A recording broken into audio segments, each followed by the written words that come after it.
Hello વિદ્યાર્થી મિત્રો, સ્વાગત છે તમારું આ ચેનલમાં।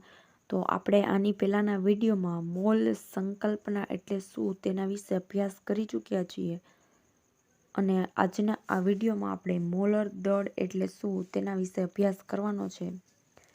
તો વિડીયોને શરૂ કરીએ તે પહેલાં વિડીયોને લાઇક, શેર અને ચેનલ પર નવા હો તો સબસ્ક્રાઈબ જરૂર કરજો અને તમારા કંઈ પ્રશ્ન હોય તો કમેન્ટમાં જરૂરથી જણાવજો। ચાલો સમજીએ મોલર દળ એટલે શું। કોઈ પણ પદાર્થના એક મોલ જથ્થાનું દળ જ્યારે તમે ગ્રામમાં દર્શાવો છો તો તેનું મોલર દળ તરીકે ઓળખવામાં આવે છે। એટલે મોલર દળની વ્યાખ્યા શું થાય તો કે પદાર્થના એક મોલ જથ્થાનું ગ્રામમાં દર્શાવેલું દળ જેને મોલર દળ કહે છે। જ્યારે કોઈ પણ પદાર્થનો એક મોલ જથ્થો લ્યો અને તેનું દળ તમે ગ્રામમાં દર્શાવો તો તેને મોલર દળ તરીકે ઓળખવામાં આવે છે। હવે તત્વનું જે પરમાણ્વીય દળ છે કે આણ્વીય દળ છે કે સૂત્ર એકમ દળ છે તેનો એકમ યુ એટલે કે યુનિફાઈડ માસમાં દર્શાવવામાં આવે છે, પરંતુ મોલર દળનો એકમ યુને બદલે જી એટલે કે આપણે તેને ગ્રામમાં દર્શાવીએ છીએ।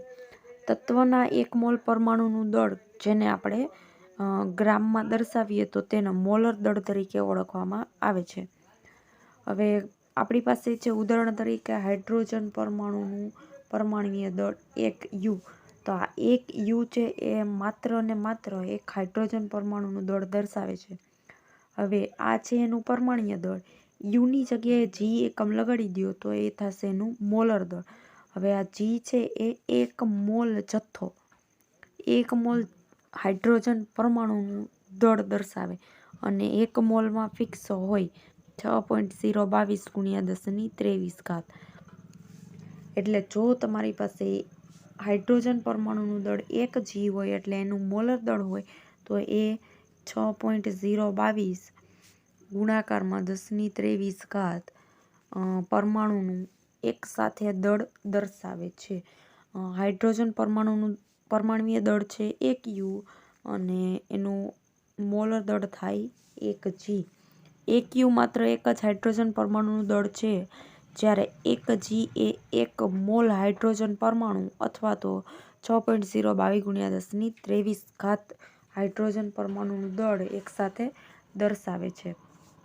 ત્યાર પછી આપણે હમણાં ઉદાહરણ જોયું કે 1 યુ માત્ર એક જ હાઇડ્રોજન પરમાણુનું દળ દર્શાવે છે, જ્યારે 1 જી એ એક મોલ હાઇડ્રોજન પરમાણુ એટલે કે 6.022 × 1023 જેટલા હાઇડ્રોજન પરમાણુનું દળ દર્શાવે છે।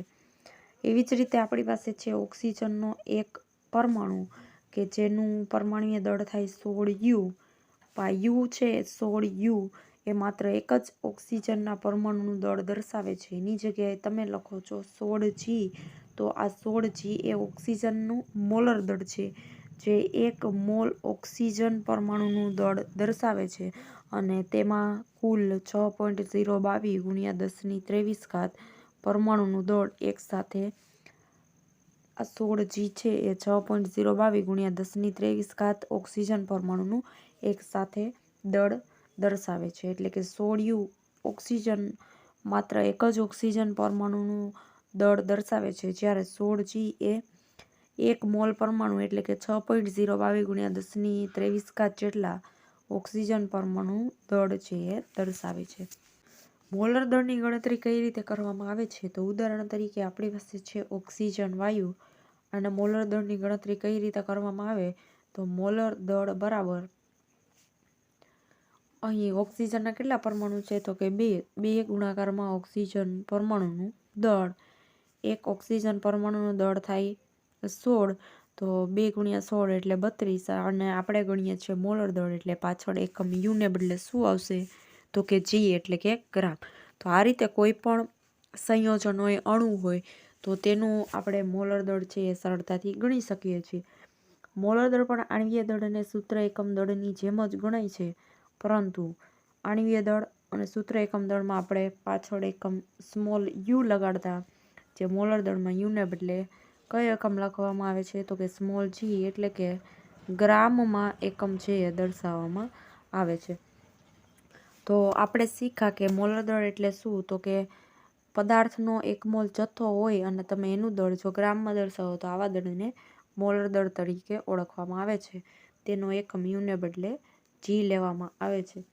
જો પાછળ એકમ યુ હોય તો તે માત્ર એક જ પરમાણુનું દળ દર્શાવે, જ્યારે પાછળ જી એકમ લગાડવામાં આવે છે ત્યારે તે 1 મોલ અથવા તો 6.022 ગુણ્યા 10⁻23 પરમાણુનું દળ એકસાથે દર્શાવે છે. ત્યાર પછીનો આપણે એક નાનકડો પોઈન્ટ કે જેમાં એવોગ્રેડો અંક અથવા તો 1 મોલમાં હાજર રહેલા કણોની સંખ્યા અને મોલર દળ વચ્ચેનો સંબંધ સમજીએ. તો તમારી પાસે કોઈ પણ કણ છે, એમાં પરમાણુ હોય, અણુ હોય, આયન હોય, તેના 1 મોલ છે. 1 મોલમાં કણોની સંખ્યા કેટલી હોય તો કે 6.022 ગુણ્યા 10⁻23. તમે જે પણ કણ લીધો છે એનું તમારે દળ ગ્રામમાં દર્શાવવાનું, કારણ કે આપણે મોલર દળ વચ્ચેનો સંબંધ દર્શાવીએ છીએ એટલા માટે. હવે તમારી પાસે છે 1 મોલ કાર્બન પરમાણુ. 1 મોલમાં કેટલા હોય તો ફિક્સ જ છે 6.022 ગુણ્યા 10⁻23 કાર્બનના પરમાણુ હાજર હશે. હવે એક કાર્બન પરમાણુનું દળ 12 યુ જેટલું થાય તો એનું મોલર દળ શું થાય તો કે યુ ને બદલે પાછળ જી એકમ લગાડી દેવું, એટલે 1 મોલનું કેટલું થાય 12 જી જેટલું. ત્યાર પછી છે 1 મોલ હાઇડ્રોજન પરમાણુ. તો 1 મોલમાં ફિક્સ છે કેટલા હોય તો કે 6.022 ગુણ્યા 10⁻23 હાઇડ્રોજનના પરમાણુ. એક હાઇડ્રોજન પરમાણુનું પરમાણ્વીય દળ છે 1 યુ જેટલું, તો એનું મોલર દળ કેટલું થાય તો કે યુને બદલે જી 1 જી જેટલું થશે. તમારી પાસે છે 1 મોલ કાર્બનનો અણુ. તેમાં કાર્બનના અણુની સંખ્યા કેટલી હોય તો કે 1 મોલમાં 6.022 ગુણ્યા 10⁻23 અને કાર્બનના અણુમાં તમારે એનું આણ્વીય દળ લેવાનું, પણ કયા એકમમાં તો કે ગ્રામ એકમમાં. તો આ છે એવોગ્રેડો અચળાંક અથવા એવોગ્રેડો આંક અને મોલર દળ વચ્ચેનો સંબંધ. જો તમને આ વિડીયો પસંદ આવ્યો હોય તો લાઇક, શેર અને ચેનલ પર નવા હો તો સબસ્ક્રાઈબ જરૂરથી કરજો. અને તમારા કંઈ પણ પ્રશ્ન હોય તો કમેન્ટમાં જરૂરથી જણાવજો. ધન્યવાદ.